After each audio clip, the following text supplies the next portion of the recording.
8:45. Alright. Ian here once again. Now, I have not done an album review in 2 months. And that's way too much of a gap for me. I cannot believe I'm still not going to get over the fact that I just did not film an animated review. I mean, there's this huge gap from Summer in Time to Seventh Son of a Seventh Son, 2 months, and it's just ridiculous, so I apologize. But now we're going to get on to the actual album review, and I'm filming it right now. So today I'm going to be saying, like I said earlier, and title, Seventh Son of Seventh Son.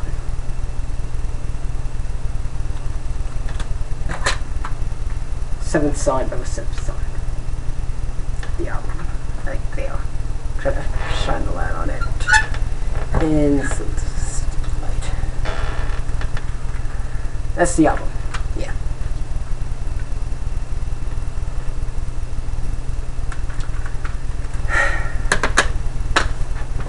Now, this album I did not enjoy as much as I enjoyed Power Slave, Somewhere in Time, and Peace of Mind. I still enjoyed this album very much. It was a good album. In fact, I think this album ends the golden era for Iron Maiden. I mean, obviously the golden era started with Number of the Beast, went to Power Slave, Peace of Mind, Power Slave, Somewhere in Time, Seventh Son or Seventh Son. I think this one ends the golden era, the best Iron Maiden albums to this day, or in that era, the golden era. And this is a very good album, but I didn't find myself enjoying it as much as I did with Power Slave, which is this one, and Peace of Mind, Somewhere in Time. I just didn't find myself enjoying it as much. I mean, I definitely enjoyed this album. Really good songs on here. Like, heck, the whole album's awesome. But there's some pretty famous songs. I mean, Can I Play with Madness? They play that a lot on consoles. So it's a good album. But I just want to get that out there that I did not enjoy this album as much as I did the previous one, so that means this is going to be a bit of a lower score, but still is a good album. Moving on. The production of this album is not as good as previous albums, but it's not bad. Of course, we still have, what's his face? Cannot remember his name. They don't have it on the back. Whoever produced the albums, from Killers to Feel the Dark, that guy, I'm sorry I can't remember his name, but he's a great producer, arguably one of the best producers, and he did so much with this band. I mean, obviously he went from Killers all the way to Feel the Dark. That's quite a bit of albums. I mean, most bands don't have that. A producer to stay with them for that long. Most bands, there are some that have only one producer through the entire thing, through the entire discography. But the production is very good.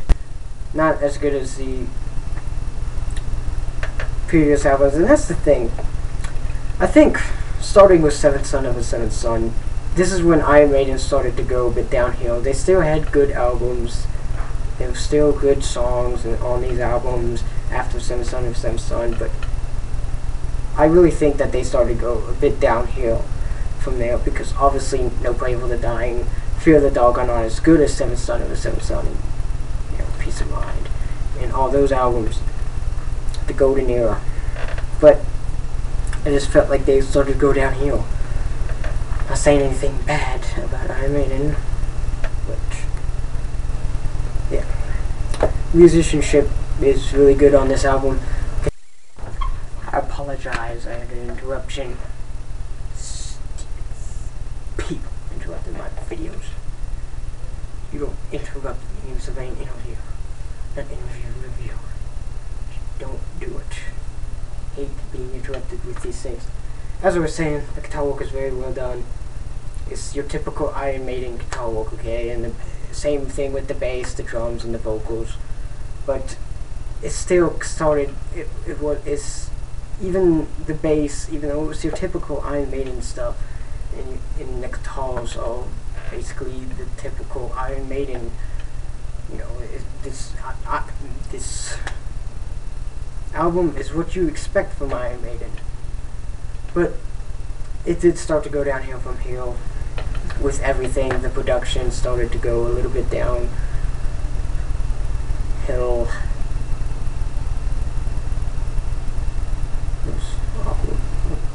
Let's just forget about that. No, I'm just kidding. I did that on purpose. And just this album,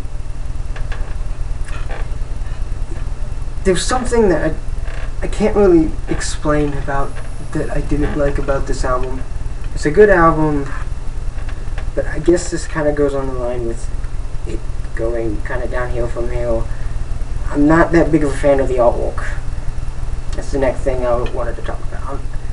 I just don't really enjoy this artwork too much. I mean, I just don't know. I just don't really like this artwork. I'm sorry. It's okay, but it's nothing like Peace of Mind or Somewhere in Time. But I don't know. Come to think of it, I think this album probably has my least favorite artwork of Iron Maiden, probably second to least favorite. I mean, who knows? Dance of Death artwork was pretty just stupid. But that's besides the point. This is a good album. They did go downhill, obviously. This is the end of the golden era for them. But I'm not focusing on the bad stuff. This is a really good album. I really enjoyed it from start to finish. Just the intro to Moonchild with that acoustic in the very clean singing was just perfect for a start of an album, especially this album. It's just a good album overall. I loved every second of it. Almost every second of it. There were a few parts that I didn't much enjoy. Not saying that they were bad parts, but still. But overall, I very much enjoyed this album. There's still always going to be that thing that just doesn't fit with this album for me. But it's just my personal opinion. Like I said, this is a great album. There are a lot of good parts in it. My favorite song will probably be Can I Play With Madness, which I'm sure a lot of you are familiar with, which is probably the most famous song on the album, actually. And Can I Play With Madness and Seventh Son of a Seventh Son, the actual song, is probably my favorite songs off the album. Some of the weaker songs are Only the Good Die Young and Was It The Evil That Men Do. I like both of those songs, but they were, compared to the other songs on this album, they were a bit weaker. So, I guess I'm just going to end it there. I mean, I kind of feel like I've been a bit too repetitive about talking about it, so... Anyway, Seventh Son of a Seventh Son, great album. I definitely recommended it to anyone who likes music. So, it's a good album, and I did not rate it. I'm not rating it a 7 because of the title. I'm rating it a 7 because that's what I overall think of the album. I think it's around a 7. It wasn't as bad to be a 6. I didn't not enjoy it that much. And I don't think it's good to be an 8 or a 9, so I'm going to stick with the 7. Yes, I know it's a little cliche because it's, you know, Seventh Son of Seventh Son, but I don't care. So, Seventh Son of Seventh Son by Iron Maiden gets a 7. I'll see you guys later next time.